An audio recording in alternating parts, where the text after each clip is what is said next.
And welcome back. As promised, we are joined now by two folks from K-State. Dr. Elaine Johannes, who, as you recall, is Extension Specialist and Associate Professor in the Department of Human Development and Family Sciences, and McKenzie Zimmerman, a graduate student in Human Development and Family Sciences. So welcome to you both. Thank you, Greg. So in the previous part, we talked about characteristics of study circles and some of the things that planning groups need to be mindful of. In this section, we're going to be talking about some of the experiences of facilitators and things that we can be doing to help facilitators be successful in managing the study groups and helping them to be effective at accomplishing their goals. So in the previous section, we talked quite a bit about some of the characteristics of study circles and things that folks on the planning group could be helping for study circles to be successful. In this part, we want to talk about some of the things that facilitators can be doing and ways to help facilitators be effective at their work with the other people in the study circles. And so I guess my question to you is, as you look back on the effort from all the study circles that we did, what were some key highlights or key points that spring out to you in terms of the work of facilitating these study circles?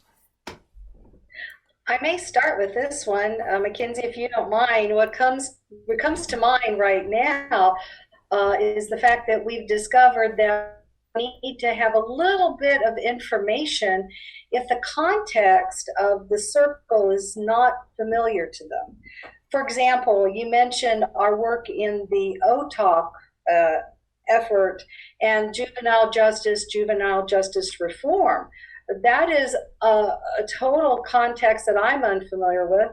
And we also found out that that's new information from the facilitators or for the facilitators. So we discovered that they actually wanted to know a little bit more about how does the juvenile justice system work, some of the terms, some of the issues. So they felt equipped when they met all the people at that night or nights over time. Many of the participants were people that were employed through the juvenile justice system and would use terms that the facilitators may not be familiar with. So having information, having the facilitators somewhat prepared allowed them to feel empowered. It allowed them to feel more confident and it felt like they knew how to get the system, the discussion going, and then how to keep people engaged. Yeah, what were some of the things that help facilitators to feel prepared to be able to be engaged and keep those conversations going? Yeah. Actually, one concrete part was an actual glossary per se or a dictionary of terms. One of our members of the team actually prepared that, but it wasn't done in such a way where the facilitators could actually then see it being discussed locally. So we discovered information before a circle begins is a good thing. Bringing facilitators together as a group and having them talk about their concerns about not understanding, or maybe some did understand, and sharing that really created a good team. It's great. It's great. I wonder, what are some other things that y'all were maybe surprised by over the course of the study circle effort? Yeah, Elaine, I will go ahead and jump in there. So one thing that we were surprised with was there were so many unanticipated opportunities for our participants and study circle facilitators. One of them was the partnerships that they made. Bringing in that diverse of a group, we weren't really expecting them to, talk together and start to build partnerships, but it totally happened. There have been grants and friendships, I think, that have stemmed from these study circles, and it's really awesome to see. And they're doing some great work for their communities with one really cool unanticipated opportunity. Elaine, do you have any more off the top of your head? Yes. One one of the ones that happened, which I don't think anyone on the OTOK team saw, was as the study circle participants started talking about what's going on with children in the community, families, then people in the study circle started to volunteer their own programs, volunteer even their own work sites. One of our facilitators heard the issue about lack of access to food. And she decided by study circle 3 to open her own office and be like the food bank for the community and accept food and distribute it throughout the workday. And that was not expected. It was a great surprise, and it's underway now. One of the things that I'm hearing as we're talking to one another is almost this posture of being open to different possibilities, because while you might come up with a good game plan for how this thing will unfold, right? And all that planning is really important. It's also important to be mindful, or at least open to the idea that there could be other opportunities that come up. And so you almost have to be, if I can think of the right word, preparing to be surprised, or make sure that you're in a not only a mental space, but also a relational space, even a physical space, to be able to adapt to some of that new information or new circumstances that comes your way. And Greg, you just said the word. The more information a facilitator has about the context, then actually may allow them to welcome the surprise or the opportunity that a participant provides. They still need those strategies and tactical tools in order to execute what that surprise could be. Mm-hmm. So you've mentioned, yeah, go ahead, McKenzie. Yeah, I just wanted to add something to that. It was also, those partnerships really flourished because of the environment that the facilitators created. It made that possible. So we had a really great bunch of facilitators, and they encouraged those relationships to build. McKenzie, I'm really glad you brought that up, because that was going to go to a question I was going to ask. Is we've talked a little bit about information sharing. McKenzie, you just mentioned about building good cohesion among the facilitators. Are there other things that the planning group should be doing, or even encouraging their facilitators to do when it comes to being prepared and being ready for these surprises that come their way? Yeah, so I know Elaine is going to chat a little bit about communication later, but I know in the facilitation role, there are some things that are really important. Yes, communication is great, but our facilitators really gravitated towards real tools when they were conducting these study circles. And so a lot of our facilitators were extension agents, and they loved their flip charts. They loved their supplemental videos to help them. But one thing that I don't think we were anticipating was how their peers could be a tool for them. I know Elaine and I both, and you too, Greg, have we chatted with our facilitators and gave them advice, gave them resources. And so really utilizing the people that are in your circle to help you conduct a study circle to the best of your ability was something that was really essential during this process. I hear you saying things like social support, that's informational social support, where you can go to other people to say, I have questions about this. Yeah. I also heard McKenzie talking about the actual tangible tools, leveraging those for another tool. And resource lists, McKenzie, are something that you were involved with. You helped the facilitators create resource lists for 5 communities. And in that regard, the facilitators discovered that they had a resource that another group could use, but they also found that maybe even the city or the public health department could use a resource that had been revealed. And one of the surprises that actually is a concrete tool now, one of the resource lists is being used as a welcome tool when new households, families come into the community.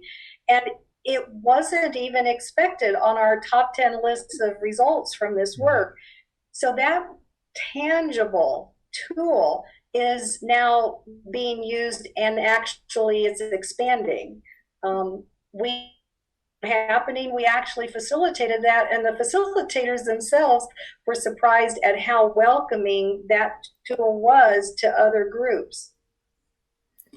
Yeah, it's funny the opportunities that come together when you open up, one opportunity. It's this idea when one door opens, probably you're going to have a lot more doors open at some point later on. So it goes back to that posture. And I think you're also talking about making sure that this is not treated as sort of a once and done effort, right? And that, as especially if you have a diverse group of participants and facilitators and planning groups who are mindful of not only what's the end decision that's going to be reached, but how do you carry this type of community engagement forward? How do you keep from walling yourself off and make sure that you have good boundary spanning happening?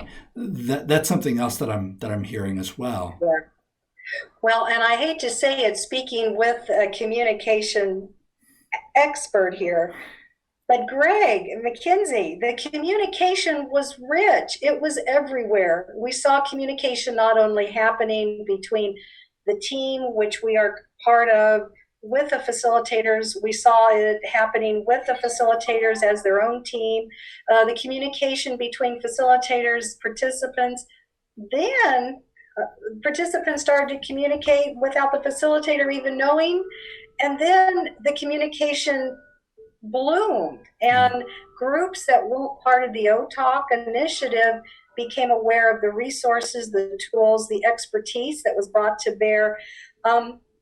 So I think in the middle of all this experience, I had to understand that I'm not in charge of the communication.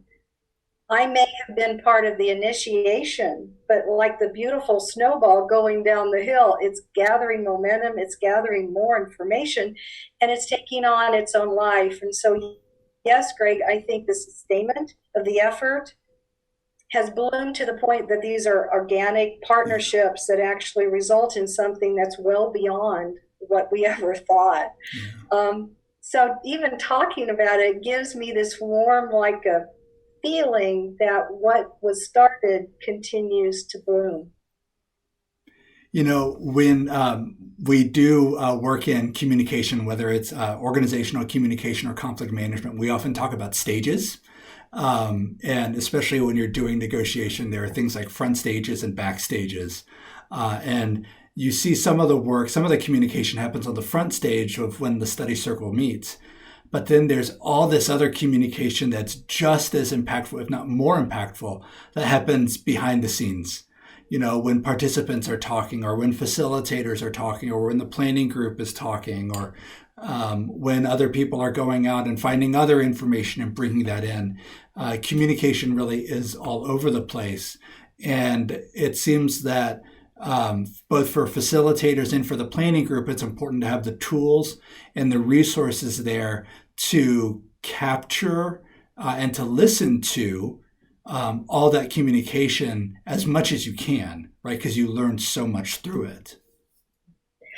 McKenzie, your lens was unique because you had the lens of being online and watching the communication too. Yeah. I just wanted to add one more thing to what Greg was saying. A lot of that was possible because the facilitators and participants had support from the team. And then we also, as the team, felt supported by the facilitators and the participants. So I think everything that came out of it was because we had that support in that space to do that in. So I'm glad you said that, Greg. So one of the things that I just heard you said is this notion of support, right? We've talked about, again, this notion of support. I kind of want to take this back to the planning group here a little bit as we have about a minute and a half left. What are things that planning group members should do to best support facilitators in their job? I think establishing a frame in which the activity occurs within. A boundary may be another word that some people use. So the facilitator has a guide, has a frame to work within. They understand the concepts and the context. But inside this frame, it becomes a painting, a picture, whatever the analogy would be, that actually allows bona fide engagement and empowerment to happen. Okay, great. McKenzie, any closing thoughts for us along those lines? I'm glad, I agree with you, Elaine, but I would also say to include the facilitators in the planning process as much as you can. I think it's going to help make study circles smoother, and it's going to keep that line of communication open throughout the whole process. Great. Well, thank you both. Let me, if I can, try to summarize, and then we can fill in if there's any high points that I missed. So it seems to me that when we're talking about the important work of facilitators, because really you can do all the planning you want, but if the facilitators aren't prepared and aren't empowered to do this, then even those best laid plans may not be carried out, right? So as we think about facilitation, it's important not only to be selecting facilitators who are trained in facilitation and who know the area, but it's also helpful to be making sure that they have the information that they need to make sure that they're comfortable with the information so that they can adapt any processes to best suit their own styles, the community needs. So giving facilitators the information and then helping everyone, both the planning group and the facilitators, to be prepared to come across new opportunities, even unexpected opportunities. So preparing to be surprised, if you will. A third lesson is dealing with making sure that facilitators have the real tools that they need. So not just the flip charts, not just the markers, not just the little stickies or videos, but it's also the social support tools that they need to get to know one another. And then also it's important to be mindful of all the communication that's happening on the front stage, on the back stage, because there's communication, as Elaine, you said, happening all over the place, right? So yes, communication definitely does happen. Well, thank you. It was, of course, always a pleasure chatting with you, and I'm glad we get to go through this process together. And I enjoyed learning from you both about how we can be supporting facilitators and continuing these efforts in our community. So, thank you. Thank you. Thanks to you.